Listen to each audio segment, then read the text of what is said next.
Hello everyone, আসসালামু আলাইকুম। New blog নিয়ে আসলাম আপনাদের মাঝে। এখানে চুলায় কড়াই বসিয়ে দিলাম, দিয়ে দিলাম পরিমাণ মতো তেল। গরম হয়ে গেছে, দিয়ে দিলাম এলাচ, দারচিনি, তেজপাতা, দিয়ে দেবো পেঁয়াজ কুচি, দিয়ে দেবো কাঁচামরিচ কুচি। ভালো করে ভেজে নিব, লাল লাল করে ভেজে নিব, যে পর্যন্ত লাল হওয়া পর্যন্ত অপেক্ষা করব।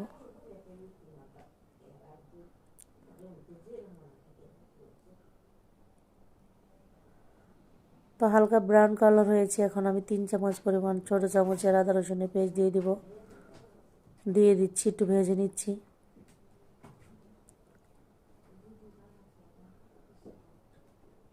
এখন আমি শুকনো মরিচের গুঁড়াগুলো অ্যাড করব, দিয়ে দিলাম পরিমাণ মতো লবণ, দিয়ে দিলাম ছোটো চামচের 2 চামচ হলুদের গুঁড়া, 1 চামচ লবণের গুঁড়া, 1.5 চামচের শুকনো মরিচের গুঁড়া দিয়ে দিলাম।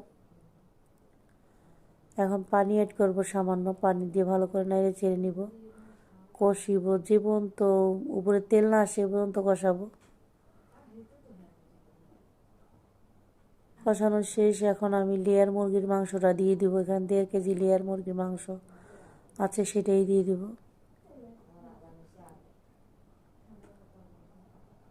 নাড়াচাড়া দিচ্ছি, যেহেতু একটু মশলাটা বেশি করে দিয়েছি, যেহেতু এখানে আমি আলু অ্যাড করব, এই জন্য ওই পরিমাণ মতো মশলা দিয়েছি। তো পানি দিয়ে দিচ্ছি এখন কষানোর জন্য, আর একটু পানি দিলাম। এখন আমি ঢাকনা দিয়ে ঢেকে দেবো 10 মিনিটের জন্য। ফিরে আসলাম 10 মিনিট পর।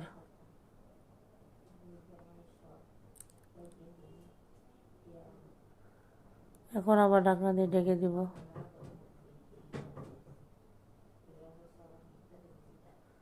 ফিরে আসলাম আরও 10 মিনিট পর।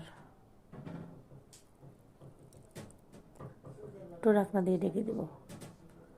এখন আর একটু পানি দিয়ে দিলাম। এখন মেটে আলুটা দিয়ে দিব। আপনারা কে কী নামে চিনেন জানি না, আমরা এটা মেটে আলুর নামেই চিনি।